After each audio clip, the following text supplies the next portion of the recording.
Witam w drugiej części mojego testu przerzutki Madrone Jab. Najpierw powtórzę disclaimer z części pierwszej. Przerzutkę kupiłem za własne pieniądze, bez niczyjej namowy. Nie jestem w żaden sposób powiązany z firmą Madrone, a test przeprowadzam we własnym imieniu, głównie dla fanu. Test będzie subiektywny, to wyłącznie moja opinia. Zanim przejdę dalej, muszę powiedzieć, w jakim otoczeniu technicznym pracowała przerzutka. Jak już wiecie, została zamontowana na haku UDH. Jako manetki używałem SRAM XX1 Eagle Trigger i od razu powiem, że nie jestem w stanie ustawić jej tak, żeby mieć dobry dostęp do obu dźwigni równocześnie. Albo do jednej sięga mi się wygodnie, albo do drugiej. Łańcuch to SRAM XX1 Eagle, a w zależności od kompletu kół używałem kasety SRAM XX1 Eagle 12X DOM 1050 lub chiński ZTTO model XD SLR Gen 3 12 Speed 1046. Ta druga pojawia się dopiero w niniejszym filmie. Najpierw używałem pancerza w oplocie nylonowym, później pancerza z koralików aluminiowych, oba z AliExpress, chińskiej marki o trudnej do wymówienia nazwie Trlrek.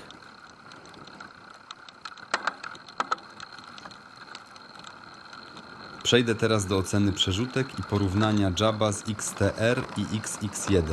Dla lepszego oglądu przygotowałem zestawienie cech przerzutek w formie tabelki. Cechy są ułożone w 3 grupach tematycznych. Pierwsza to stricte dane katalogowe, czyli specyfikacja.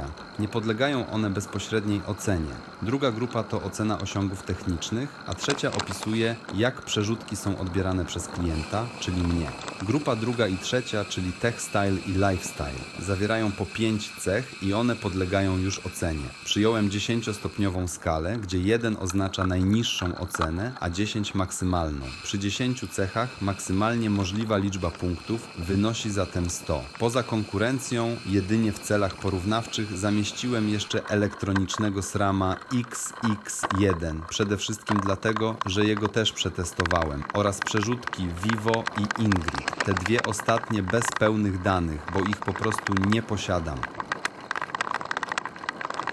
Zanim zacznę omawianie przerzutek, jeszcze krótka dygresja. Na pewno zauważyliście, że mój wolnobieg jest bardzo głośny. Jeśli teraz myślicie, że to ratchet, to jesteście w błędzie. Na komplecie kół w góry mam chińskie piasty z wolnobiegiem posiadającym 6 zapadek, ustawionymi w 2 grupy, po 3 zapadki, z 3 zębami na każdej, generującymi nominalnie 120 PoE na pełen obrót koła, co daje geometryczny kąt aktywacji 3 stopnie. Żaden zwykły ratchet nawet nie zbliża się do tego wyniku, z wyjątkiem ratchetów podwójnych. Jest to system opatentowany i produkują go tylko 2 firmy na świecie, niemiecka i chińska.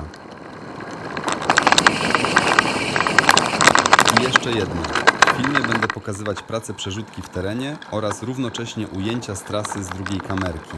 Jeżdżę jednak wyłącznie cross country, z odchyłem w kierunku maratonów. Dlatego nie nastawiajcie się proszę na jakieś szalone zjazdy z efektem tunelowym.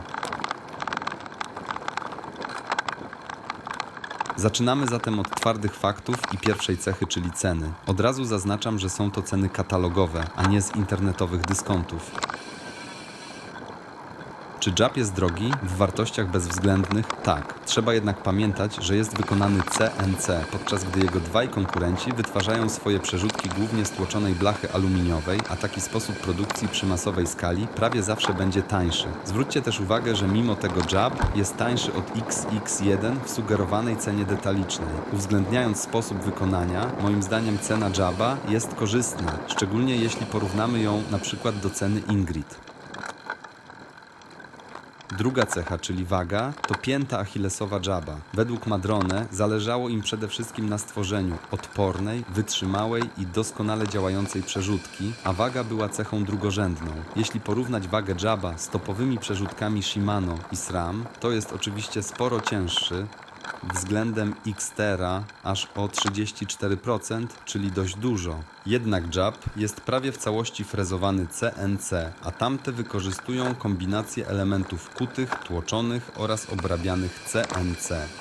Ja ważyłem Jaba w wersji z usztywniaczem. Jeśli teraz przyrównamy go do innych przerzutek mocowanych z obu stron zakończenia prawych widełek, czyli w systemie SRAM Transmission, nagle okazuje się, że Jab zrobił się lekki. Oczywiście Jab bez usztywniacza nadal będzie sporo cięższy od swoich konkurentów bez usztywniacza i plasuje się na poziomie SLX oraz pomiędzy GX a NX Eagle. Wydaje mi się jednak, że jeśli ktoś posiada hack UDH na swojej ramie, to warto wykorzystać jego zalety i zamontować Jaba z usztywniaczem.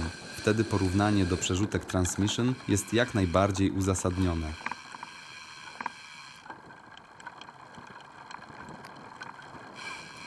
Nad trzecią cechą, dopuszczalną liczbą biegów, nie ma co się rozwodzić. Jab i Xter obsługują konfiguracje 11 i 12-rzędowe, a SRAM jest wyłącznie 12-rzędowe. To samo dotyczy zakresu zębów na kasecie. I teraz dochodzimy do najciekawszej części, czyli textile. Pozwoliłem sobie wprowadzić taki neologizm, nawiązując do lifestyle, bo wydaje mi się, że dobrze opisuje zawarte w nim cechy, czyli techniczne właściwości przerzutek. Najważniejsza z nich to działanie. Od razu zaznaczę, że maksymalna liczba 10 punktów jest zarezerwowana dla hipotetycznej, idealnej przerzutki, która nigdy się nie myli, w której łańcuch nigdy nawet przez chwilę nie szoruje o kasetę i która zmienia biegi na całym zakresie kasety, niezależnie od obciążenia, zawsze z taką samą maksymalną prędkością. Jeszcze takiej nie wynaleziono, ale elektroniczna XX1AXS jest temu ideałowi bardzo bliska. Jak więc Jab wypada na tle wielkich konkurentów? Bardzo dobrze. Pracuje precyzyjnie i lekko, chociaż po używaniu elektronicznej manetki wszystko inne wydaje się ciężko chodzić i musiałem się z powrotem przyzwyczaić. Biegi wchodzą gładko i szybko. Dzięki stabilnemu sprzęgłu z drobną podziałką łańcuch nie rozhuśtuje się. I teraz będzie znowu trochę teorii. Pragnę od razu wyraźnie zaznaczyć, że są to wyłącznie moje przemyślenia i nie konsultowałem ich ani z Madrone, ani tym bardziej z Shimano czy SRAM. Istnieje więc możliwość, że się mylę. Punktem wyjścia do tego materiału jest pytanie o kąt aktywacji sprzęgła w przerzutce Madrone Jab oraz próba porównania go z konstrukcjami Shimano i SRAM. Sprzęgło Shadow RD Plus w XT i XTR jest cierne i jego pełne działanie pojawia się dopiero po kilku stopniach ruchu klatki, podczas gdy Jab posiada system zapadkowy i teoretyczny kąt aktywacji wynoszący 2 stopnie. SRAM z kolei zastosował sprzęgło rolkowe, roller clutch, i tutaj opór pojawia się niemal natychmiast. Mamy więc do czynienia z 3 zupełnie różnymi filozofiami konstrukcyjnymi, które prowadzą do odmiennego zachowania mechanicznego. Najpierw trzeba wyjaśnić, czym właściwie jest kąt aktywacji sprzęgła. Nie chodzi o moment rozpoczęcia ruchu klatki przerzutki, ani o pierwszy kontakt elementów mechanicznych, lecz o moment pojawienia się realnie odczuwalnego tłumienia, czyli znaczącego wzrostu momentu oporu. To rozróżnienie jest bardzo ważne, ponieważ wiele konstrukcji generuje niewielkie tarcie od samego początku, ale dopiero po pewnym kącie wychylenia zaczyna działać właściwe tłumienie stabilizujące łańcuch. W przypadku Shimano Shadow RD Plus, stosowanego zarówno w XT, jak i XTR, mamy do czynienia z klasycznym sprzęgłem ciernym opartym na krzywce i taśmie ciernej. Kiedy klatka przerzutki zaczyna się poruszać, obraca się krzywka, która stopniowo zwiększa nacisk na powierzchnię cierną. Oznacza to, że opór nie pojawia się skokowo, lecz narasta progresywnie. Sprzęgło działa od samego początku ruchu, jednak początkowy moment tarcia jest stosunkowo niewielki i dlatego może sprawiać wrażenie lekkiego opóźnienia. W praktyce oznacza to, że pełna siła tłumienia pojawia się dopiero po kilku stopniach wychylenia klatki. Szacunkowo zakres ten bywa określany jako około 8 do 15 stopni, choć nie jest to wartość geometrycznie zdefiniowana, lecz wynik charakterystyki krzywki i narastania siły docisku. Częstym źródłem nieporozumień jest wygląd elementów wewnątrz sprzęgła Shimano, które mogą przypominać koło zapadkowe. Nie jest to jednak mechanizm ratchet ani system indeksacji. Gdyby sprzęgło działało w sposób zapadkowy, ruch klatki byłby wyraźnie skokowy i towarzyszyłyby mu wyczuwalne przeskoki. W rzeczywistości ruch jest płynny, co potwierdza, że mamy do czynienia z ciągłym tarciem, a nie punktowym zazębianiem. SRAM stosuje zupełnie inne podejście poprzez tak zwane roller bearing clutch, czyli jednokierunkowe sprzęgło rolkowe. Tutaj opór pojawia się praktycznie natychmiast po rozpoczęciu ruchu, a jego charakterystyka jest znacznie bardziej liniowa. Nie ma wyraźnej fazy narastania jak w Shimano, co sprawia, że klatka wydaje się bardziej stabilna od samego początku, choć niekoniecznie oznacza to większy maksymalny moment tłumienia. Najbardziej nietypowym rozwiązaniem jest sprzęgło Madrone Jab pod MTB. W tym przypadku mamy do czynienia z mechanizmem zapadkowym opartym na kole o 90 zębach oraz dwóch zapadkach pracujących naprzemiennie. Taki układ może dawać do 180 punktów zazębienia, co geometrycznie przekłada się na minimalny krok wynoszący 2 stopnie. Warto jednak odróżnić geometryczne points of engagement od rzeczywistego kąta aktywacji. W praktyce rzeczywisty moment rozpoczęcia tłumienia zależy także od luzów mechanicznych, napięcia sprężyn, profilu zębów oraz elastyczności całego układu. Oznacza to, że choć minimalny krok wynosi 2 stopnie, faktyczna reakcja może zaczynać się nieco później, ale nadal znacznie szybciej niż w konstrukcji Shimano. Dodatkowo w Jabie można regulować siłę tarcia sprzęgła poprzez dodawanie lub odejmowanie podkładek. Szeroki zakres regulacji umożliwia ustawienie sprzęgła tak, aby niezależnie od ukształtowania podłoża, bieg łańcucha był spokojny. W gravelu z reguły jeździ się po równiejszym podłożu i wózek nie buja się tak mocno, dlatego sprzęgło Jaba do gravela ma prostszą konstrukcję i pracuje wyłącznie w oparciu o siłę tarcia, ale za to ma praktycznie zerowy kąt aktywacji i również jest regulowalne. Oba sprzęgła są oczywiście wymienialne w tym samym korpusie Jaba. Dodam jeszcze, że w większości klasycznych przerzutek szosowych nie stosuje się sprzęgieł, ponieważ drogi są zasadniczo równe i tłumienie ruchu wózka nie jest tam konieczne.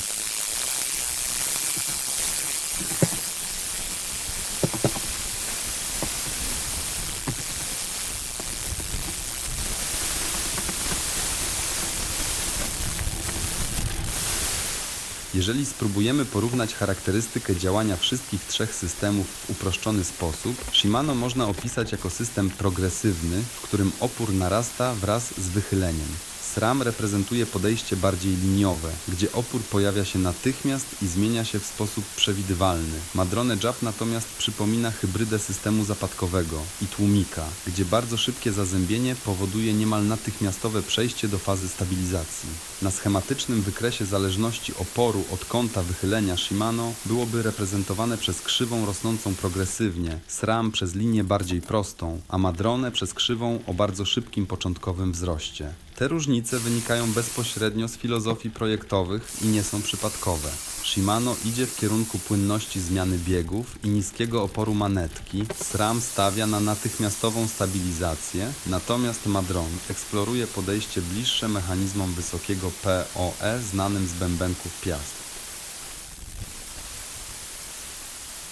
Jeżeli spojrzymy na konstrukcję Madrone Jab z perspektywy inżynierskiej, to kąt aktywacji rzędu 2 stopni jest bardzo agresywną decyzją projektową. Na papierze wygląda to genialnie, ponieważ sugeruje niemal natychmiastową stabilizację łańcucha, jednak mechanicznie niesie to ze sobą konsekwencje, które nie zawsze są oczywiste. Bardzo szybkie zazębienie oznacza, że sprzęgło zaczyna przeciwdziałać ruchowi klatki praktycznie od razu, co może znacząco ograniczyć amplitudę pierwszego wychylenia. Z jednej strony przekłada się to na wysoką stabilność i wizualnie spokojniejszą pracę napędu, z drugiej zmienia sposób, w jaki układ absorbuje krótkie impulsy i mikrouderzenia. W klasycznym sprzęgle ciernym, takim jak Shimano Shadow RD Plus, pozostawiona jest faza miękkiego startu. Początkowy niski opór pozwala klatce wykonać niewielki ruch, zanim zacznie działać pełne tłumienie. Nie jest to przypadek, lecz świadoma decyzja projektowa, mająca na celu zachowanie płynności zmiany biegów i redukcję sił działających na manetkę oraz linkę. W konstrukcji Madrone, gdzie reakcja jest znacznie szybsza, sprzęgło pracuje praktycznie przez cały czas przeciwko ruchowi klatki, co potencjalnie może oznaczać większe obciążenia elementów napędu oraz inne rozłożenie energii podczas dynamicznych zdarzeń. Jednym z mniej oczywistych efektów tak szybkiej aktywacji jest sposób tłumienia mikrodrgań. W systemie progresywnym niewielki ruch klatki działa jak naturalny bufor, który absorbuje część energii, zanim zacznie działać silniejsze tłumienie. W systemie o bardzo małym kącie engagement energia jest zatrzymywana niemal natychmiast, co zmniejsza ruch klatki, ale może powodować przenoszenie większych sił na inne elementy układu, jak kółka przerzutki czy hakramy. Jeśli sprzęgło działa non-stop, pojawia się większe tarcie, większe nagrzewanie powierzchni ciernych i szybsze zużycie przy braku idealnego smarowania. To klasyczny dylemat. Stabilność versus trwałość. Jeśli rower ma pełne zawieszenie, możliwy jest również efekt chain kickback. Ruch zawieszenia zmienia długość łańcucha, a bardzo szybkie sprzęgło może ograniczać swobodę ruchu klatki przy kompresji. Mogą to być powody, dla których Shimano i SRAM nie stosują natychmiastowego, bardzo silnego sprzęgła. Przez lata testów doszły do wniosku, że pewna doza luzu daje lepszą równowagę, kulturę zmiany biegów, trwałość i komfort. Madrone idzie natomiast w maksymalną kontrolę łańcucha. Nie oznacza to, że jedno rozwiązanie jest obiektywnie lepsze od drugiego. Każde reprezentuje inne priorytety konstrukcyjne. SRAM poprzez zastosowanie sprzęgła rolkowego znajduje się pomiędzy podejściem Shimano a Madrone. Opór pojawia się szybko, lecz charakterystyka pozostaje bardziej liniowa i przewidywalna niż w rozwiązaniu zapadkowym. W efekcie każda z trzech konstrukcji reprezentuje inny kompromis pomiędzy natychmiastową stabilizacją a płynnością reakcji. Patrząc szerzej, różnice te wynikają z fundamentalnie odmiennych sposobów generowania momentu oporu. Shimano wykorzystuje rosnące tarcie wynikające z geometrii krzywki, SRAM opiera się na mechanizmie blokującym o stałej charakterystyce, natomiast Madrone wykorzystuje bardzo gęste zazębianie zapadek, które skraca drogę do pełnego engagement. To właśnie ta różnica sprawia, że porównywanie wartości liczbowych, takich jak 2 stopnie czy 10 stopni, bez kontekstu konstrukcyjnego może prowadzić do mylnych wniosków. Z tego powodu deklarowany kąt 2 stopni w konstrukcji Madrone Jab należy traktować jako parametr geometryczny wynikający z liczby punktów zazębienia, a nie bezpośredni odpowiednik kąta aktywacji w systemach ciernych Shimano. W praktyce oznacza to, że każda z tych konstrukcji osiąga stabilizację w inny sposób, a wybór pomiędzy nimi jest raczej wyborem charakterystyki pracy niż prostym porównaniem wartości liczbowych.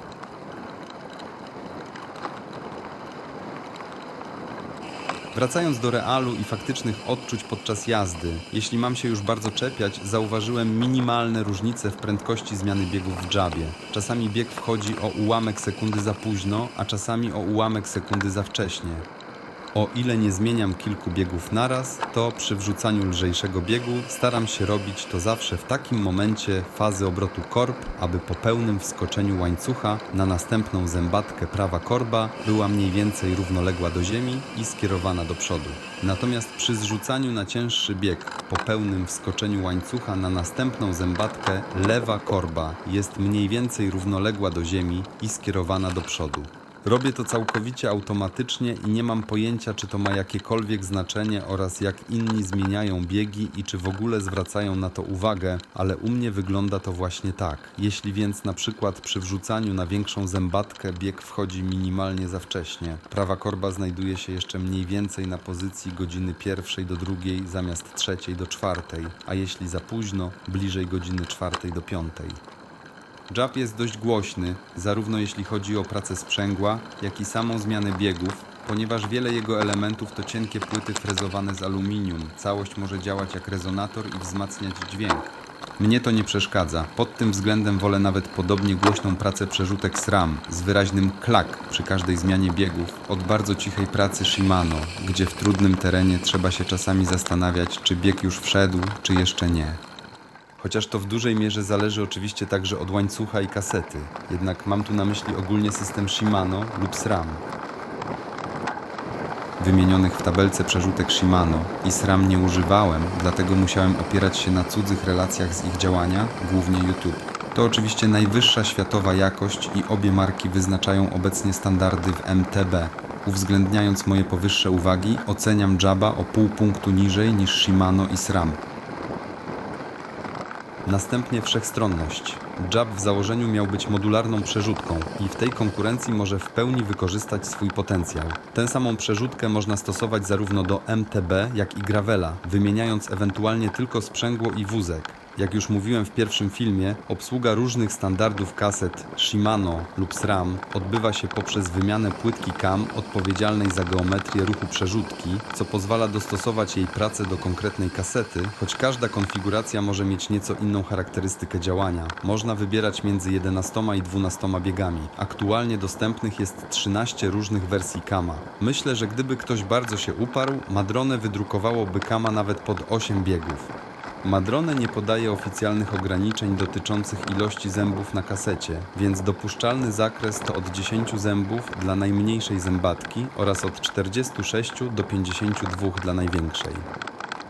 Nie wiem, jak ma dron zapatruje się na kasety i13 lub Shimano 945, ale przypuszczam, że Jab powinien działać również w tym zakresie, choć nie jest to potwierdzone przez producenta.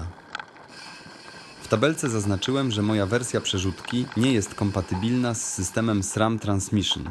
W praktyce Jab może być użyty w konfiguracji T-Type po zastosowaniu odpowiednich elementów montażowych. Trzeba zastąpić oryginalny hak UDH specyficznym hakiem T-Type oraz zastosować usztywniacz dedykowany pod T-Type. Jeśli ktoś posiada Jaba bez usztywniacza i robi upgrade do systemu Transmission, potrzebna będzie również dłuższa śruba mocująca przerzutkę do haka.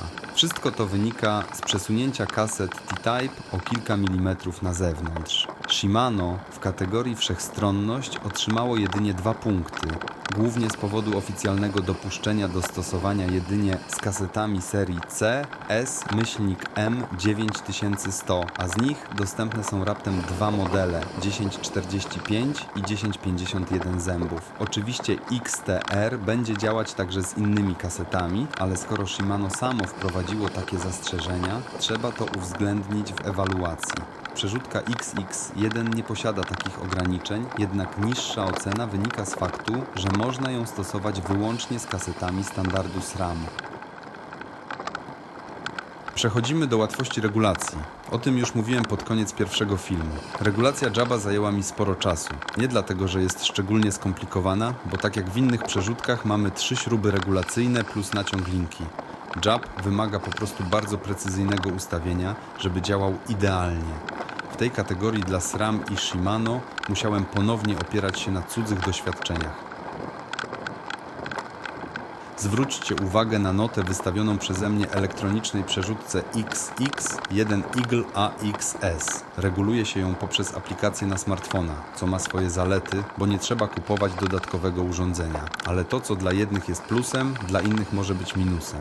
Producenci elektronicznych przerzutek zakładają, że wszyscy posiadają smartfony. Informuję więc, że nie wszyscy, ze mną włącznie. Nie mam nic przeciwko nowoczesnej technologii, ale nie zgadzam się na inwigilację i dlatego nie używam mediów antyspołecznościowych ani smartfonów. Wiem, że to będzie głos wołającego na puszczy, ale może kiedyś któraś firma od przerzutek go usłyszy.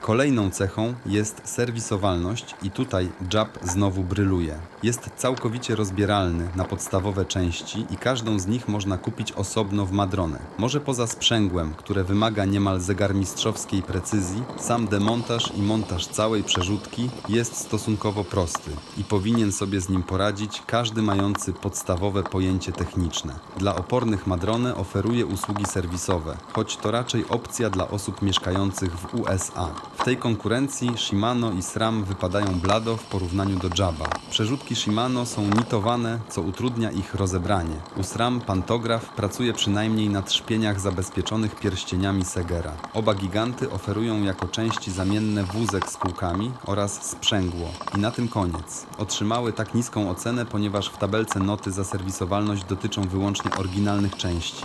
Dla SRAMa i Shimano istnieją oczywiście części zamienne w bardzo bogatym wyborze kształtów i kolorów oferowane przez firmy trzecie.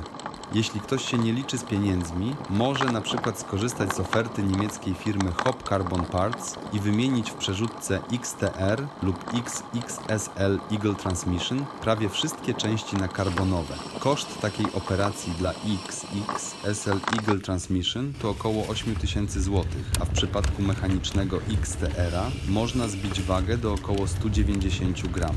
Każdy musi sam odpowiedzieć sobie na pytanie, czy warto i przede wszystkim, czy taką przerzutkę można jeszcze nazywać Shimano lub SRAM. Moim zdaniem nie.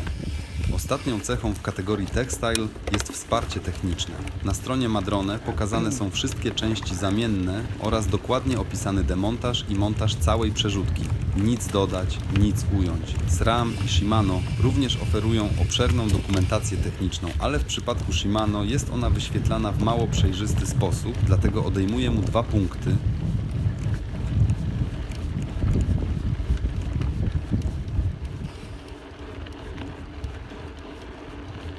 Teraz kategoria lifestyle i pierwsza cecha, czyli jakość wykonania. Widziałem na YouTube film innego użytkownika, według którego obróbka CNC Jabba nie jest idealna. Ja do swojego egzemplarza nie mam najmniejszych zastrzeżeń. Uważam, że jak na tak złożoną konstrukcję wszystko jest bardzo dobrze wykończone. Spójrzcie na przerzutkę POL z mojego pierwszego filmu. Tam większość elementów wygląda na obróbkę trzyosiową, a w Jabbie zastosowano bardziej złożoną obróbkę wieloosiową, więc poziom trudności może być wyższy. Powierzchnie Jabba nie są polerowane i widać na nich ślady obróbki, ale są to ślady zamierzone, ułożone w regularne wzory, a nie przypadkowe najechania obrabiarki. Szczególnie na dużych płaszczyznach wózka wygląda to efektownie. Chociaż muszę przyznać, że oglądałem ostatnio różne zdjęcia Jabba na stronie Madrone i tam rzeczywiście niektóre przerzutki mają mniej dbale wykonaną powierzchnię. Być może dotyczyło to pierwszych serii produkcyjnych? Dopiero ostatnio zauważyłem też, jaka w Jabbie jest dbałość o szczegóły. Usztywniacz posiada wycięcie, w które idealnie wpasowuje się pancerz. Stosunek ceny do wartości. Nie oszukujmy się, Jabb obiektywnie jest drogi i to wpłynęło na najniższą ocenę spośród wszystkich jego cech. Najlepiej wypada tutaj XTR, standard jakości działania, nad którym nie trzeba się rozwodzić. Najsłabiej wypadł za to przedrożony XX1. Przechodzimy do stylizacji. To najbardziej subiektywna cecha spośród wszystkich omawianych i mi Jabb po prostu się podoba. Bez dwóch zdań. Jest bliski mojemu ideałowi. XTR średnio mi leży, ma świetną kolorystykę, ale sam kształt już mniej. Wygląda jakby był połamany lub wygięty po środku. Na przeciwległym biegunie znajduje się XX1 SRAM. Ten design zupełnie mi nie pasuje, a kolorystyka jest dla mnie zbyt ponura. A najładniejszą przerzutką, jaka kiedykolwiek trafiła na rynek, była moim zdaniem Shimano XTR z końca lat 90. i to na niej jeszcze niedawno jeździłem. Przedostatnia cecha to możliwość personalizacji kolorystycznej. Jabb oferowany jest w 4 wersjach kolorystycznych i tylko dziwi, że Madrone nie dało także tak oczywistego koloru, jakim jest czarny. Dostępne odcienie są jednak naprawdę ładne. Nie pytałem Madron, ale jako że jest to manufaktura, przypuszczam, że zrobiliby również miks dostępnych kolorów na jednej przerzutce. Na stronie posiadają nawet zakładkę Custom Jabb Derailleur, choć na razie jest nieaktywna. Muszę teraz coś wtrącić. Miałem już przygotowany cały materiał do tego filmu. Wystarczyło go tylko poskładać i wrzucić na YouTube'a, kiedy dostałem maila od Madrone zapowiadającego nowe wersje kolorystyczne. Pojawiły się 4 dodatkowe kolory matowe w edycjach limitowanych oraz, uwaga, czarny mat, który wchodzi już na stałe. Czyżby jakaś telepatyczna więź? Nie zmieniałem już nic w tekście. Dodałem jedynie ten fragment i podniosłem w tabelce ocenę Jabba dla tej cechy o 1 punkt. Teraz chyba każdy będzie mógł znaleźć wersję kolorystyczną dla siebie. SRAM i Shimano wyglądają tutaj skromnie. Tak jak w przypadku serwisowalności, oferta firm trzecich jest bardzo bogata, ale z oryginalnych części można zamówić, o ile dobrze pamiętam, kolorowe kółka i tylne ramię wózka. Najsłabiej wypada pod tym względem przerzutka Vivo, oferowana tylko w wersji srebrnej polerowanej. Wielki finał, czyli współczynnik ekskluzywności. Jabb bez dwóch zdań przebija tutaj skalę, a XTR i XX1 mogą mu jedynie asystować. W przewidywalnej przyszłości Jabb pozostanie sprzętem ekskluzywnym, obiektem marzeń wielu i nawet gdyby na AliExpress pojawiły się jego podróbki, niewiele by to zmieniło. Podobnie zresztą jak w przypadku przerzutki Vivo Enduro 2. Zreasumujmy. Madrone Jabb w większości cech zdobył największą liczbę punktów. Jego najgorszym wynikiem było 6 punktów za stosunek ceny do wartości, a najlepszym 11 punktów we współczynniku ekskluzywności. W obu kategoriach Textile i Lifestyle uzyskał najlepszy wynik połówkowy i tym samym najlepszy wynik sumaryczny w całej konkurencji, wyprzedzając o ponad 20 punktów procentowych swoich rywali. Co ciekawe, gdy zacząłem układać tabelę, byłem przekonany, że Jabb zdobędzie więcej punktów w kategorii Lifestyle niż Textile. Tymczasem wyszło odwrotnie. Różnice pomiędzy pozostałymi konkurentami nie są duże, także z uwzględnieniem elektronicznej XX1 a XS. Pytanie zasadnicze brzmi więc, czy jest sens wprowadzania na rynek nowej, drogiej przerzutki mechanicznej, skoro dostępne są inne, równie dobrze działające, a przy tym tańsze? A przede wszystkim, po co wprowadzać nową markę przerzutek mechanicznych, skoro przyszłość wydaje się zmierzać raczej w kierunku elektroniki? Moim zdaniem tak, ma to sens, bo równie dobrze można by zapytać, po co kupować Lamborghini Revuelto osiągające prędkość maksymalną 350 km/h, skoro dopuszczalna prędkość maksymalna w Polsce wynosi 140 km/h. Odpowiedź w obu przypadkach jest podobna. Względy estetyczne, status, emocje i fakt, że pieniędzy nie zabierzesz ze sobą do grobu. Z czysto racjonalnego punktu widzenia kupno Lamborghini oczywiście nie ma sensu i na pewno nie jeździ się nim lepiej po mieście niż Volkswagenem Golf. Pozostając jednak przy produktach rowerowych, istnieje wiele ekskluzywnych marek, ale spójrzcie choćby na personalizowane rowery australijskiej marki Bastion. Tak, Down Under też potrafią robić rowery. To majstersztyk powściągliwego designu, jakościowy Mount Everest i cenowy odlot w jednym. Czy ktoś będzie na takim sprzęcie startować w Tour de France? Wątpię. To raczej dzieło sztuki. Na czymś takim jeździ się dla czystej satysfakcji, a nie po to, żeby bić rekordy. Czy te ramy są najlepsze na świecie? Łączenie elementów metalowych z karbonem za pomocą kleju było powszechnie stosowane w latach 90., ale przy produkcji ram rowerowych jest to dziś raczej technologia przestarzała, nie zawsze wykorzystująca pełny potencjał karbonu, więc nie są najlepsze. Tylko kogo to obchodzi, skoro są po prostu zabójczo piękne? I niech pierwszy rzuci kamieniem ten spośród Was oglądających niniejszy film, kto nie chce mieć ładniejszego roweru czy ładniejszej przerzutki. A jaki stosunek do rowerów Bastion mają ich właściciele, widać choćby po tym, że praktycznie nie pojawiają się one na rynku wtórnym. Tutaj w grę wchodzą emocje, a emocje nie podlegają logicznej ocenie i nie da się ich w pełni racjonalnie wytłumaczyć. I dokładnie tak samo jest z przerzutką Jab. W jej przypadku chodzi być może również o powrót do korzeni. Chęć posiadania produktu technicznego w czystej postaci, który można rozebrać, wymienić uszkodzone części i bez większych problemów ponownie złożyć.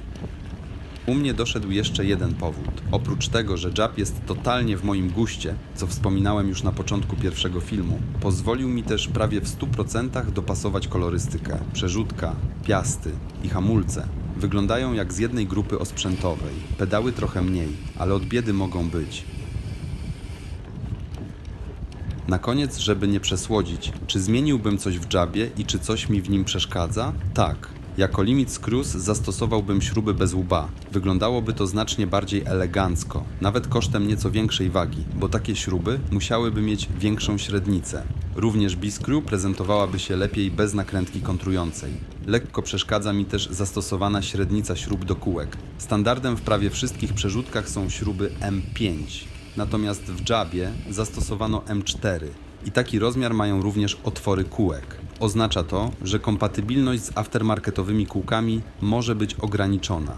Być może jednak nie jest to zwykła strategia marketingowa, lecz ma uzasadnienie techniczne, ponieważ kółka w Jabie różnią się profilem zębów i dla poprawnego działania wymagają właśnie takiego kształtu. Zastanawiam się jeszcze nad płytką CAM. Ma szeroką, płaską powierzchnię, na której może zbierać się brud. Czy nie będzie to blokować działania przerzutki? Czas pokaże. Jaka jest więc moja ostateczna rekomendacja? Jak się domyślacie, zdecydowanie polecam Jaba. Choć z drugiej strony może nie powinienem, bo im bardziej stanie się popularny, tym mniej będzie ekskluzywny. Dziękuję za uwagę. Zdaję sobie sprawę, że test nie był optymalny, głównie ze względu na krótki czas trwania. Przejechałem na przerzutce Madrone Jab zaledwie kilkaset kilometrów. Momentami na trasie było błoto czy piasek, ale nie w takich ilościach, żeby przerzutka była naprawdę mocno zabrudzona, więc nie można wyciągać wniosków dotyczących jej długoterminowej trwałości. Zresztą nie o to chodziło w tym konkretnym teście. Chciałem przede wszystkim sprawdzić, czy i jak działa w porównaniu do głównych konkurentów XTR i XX1. Jeśli zainteresowanie filmem będzie duże, chętnie wrzucę po jakimś czasie test długoterminowy. Jako bonus pokazuję jeszcze nową wersję ramion pantografu Jaba z łożyskami zamiast tulei ślizgowych, co może zmienić opory ruchu i sztywność prowadzenia. W wolnej chwili planuję zamontować je w mojej przerzutce. Na pierwszy rzut oka łożyska wydają się oczywistym ulepszeniem, kojarzą się z mniejszym tarciem i bardziej precyzyjną pracą. W praktyce sprawa nie jest jednak taka jednoznaczna. W punktach obrotu wykonujących krótkie, oscylacyjne ruchy, a właśnie tak pracuje pantograf przerzutki, tuleje ślizgowe mają swoje bardzo konkretne zalety. Dobrze tolerują niewspółosiowość, są lekkie, często pracują ciszej i nie reagują tak gwałtownie na drobne zanieczyszczenia. Łożyska maszynowe z kolei mogą zapewnić większą sztywność prowadzenia i bardziej ostre odczucie pracy, ale są wrażliwe na brud, jeśli dostanie się on do środka, choć dobre uszczelnienie znacząco ogranicza to ryzyko. Jest jeszcze jedna rzecz, o której rzadko się mówi. Niewielki, kontrolowany luz w układzie pantografu bywa wręcz celowy, bo pozwala przerzutce lepiej kompensować niedoskonałości całego napędu. Minimalnie krzywy hak, lekkie bicie kasety czy tolerancje produkcyjne. Shimano historycznie projektowało swoje przerzutki właśnie z pewnym marginesem elastyczności. To podejście nie jest zresztą niczym wyjątkowym. Podobną filozofię można znaleźć choćby w motorsporcie, gdzie w wielu punktach zawieszenia stosuje się spherical plane bearings zamiast klasycznych łożysk tocznych, właśnie po to, aby mechanizm lepiej tolerował niewspółosiowość i pracę wielokierunkową. Dzięki tej elastyczności przerzutki Shimano działały przewidywalnie nawet w mniej idealnych warunkach. Bardzo sztywny układ na łożyskach może teoretycznie prowadzić łańcuch bardziej precyzyjnie, ale jednocześnie staje się mniej wybaczający dla drobnych odchyłek geometrii. To klasyczny kompromis między podatnością a precyzją. Trochę kontrolowanego luzu często pomaga mechanizmowi działać lepiej w realnym świecie niż absolutna sztywność na papierze. To zresztą dylemat znany choćby z osi obrotu zawieszeń rowerowych. Tuleje bywają bardziej odporne w trudnych warunkach i przy małych zakresach ruchu, podczas gdy łożyska oferują wyższą precyzję kosztem większej złożoności i potencjalnie większej masy. W rowerach ostatecznie wygrały łożyska maszynowe, w dużej mierze także z powodów marketingowych. Czas pokaże, które rozwiązanie lepiej sprawdzi się w przypadku Jaba i czy różnica będzie realnie odczuwalna podczas jazdy.